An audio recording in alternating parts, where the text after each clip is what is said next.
We were on vehicles going into Baghdad, and the sun was coming up, and we dismounted the vehicles and started patrolling by foot.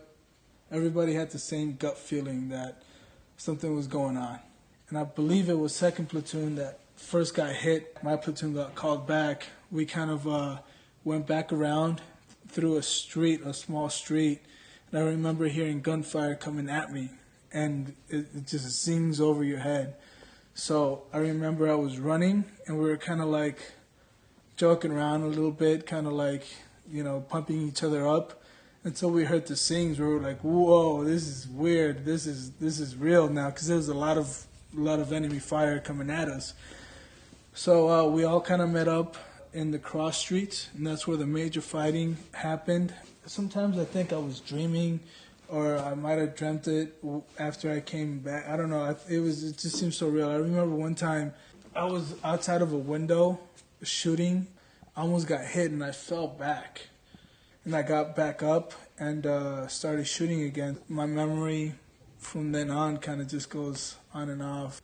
I remember our battalion commander, before we stepped off into Kuwait, he said that combat is like having an orgasm. It's better than having an orgasm. To this day, I kind of still feel that way a little bit. It was intense. It was exciting, the adrenaline. After finding out that there was a lot of civilian casualties because of us, that's when the fun kind of stopped. I came back in a commercial flight from Kuwait, and I came straight to Las Vegas.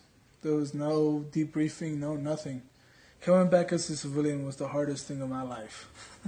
I'm not gonna lie. It went from I was a platoon sergeant over at the School of Infantry. I was in charge of about 100 Marines, and from having all of that responsibility to coming out to Las Vegas, it was just the biggest shock. Before I got activated, or before I went back to active duty, I was working valet over at the Treasure Island. There was 21-year-olds or younger that just would walk by and be drunk and go get my car. I'm like, what do you mean go get my car? I'll snap your neck, kid. What goes on inside of our heads is just really strange, and it's kind of hard to explain. Sometimes you can't explain it, but it's in there somewhere lodged in your brain, and some little thing might trigger you. And for me, it was, my daughter crying. Sometimes she would cry a lot. It would make me just angry, and I didn't know what to do. If I'd be going off to work and I would drive by a car accident, I would start just kind of freaking out. When I went into my counselor's office, she was like, "Here, fill this out." She gave me a piece of paper. I filled it out. It was one of those, do you get mad often? So, it was like a total of 20 questions or something. I filled it out. So she did the math with the numbers. She's like, "Yep, you got PTSD." So it was kind of one of those weird things where I was like, what do you mean?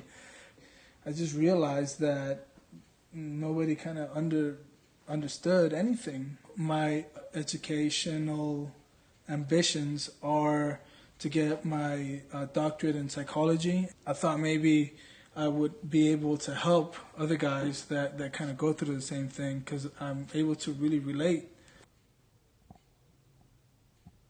I remember a chaplain one time, he said that for us to remember that no matter what we do in combat, God is on our side. And, you tell that to an 18-year-old kid or a 19-year-old kid with a weapon, he goes in there with these thoughts, and then something tragic like that happens. It's not an enemy that we're firing on. It kind of messes with you a lot.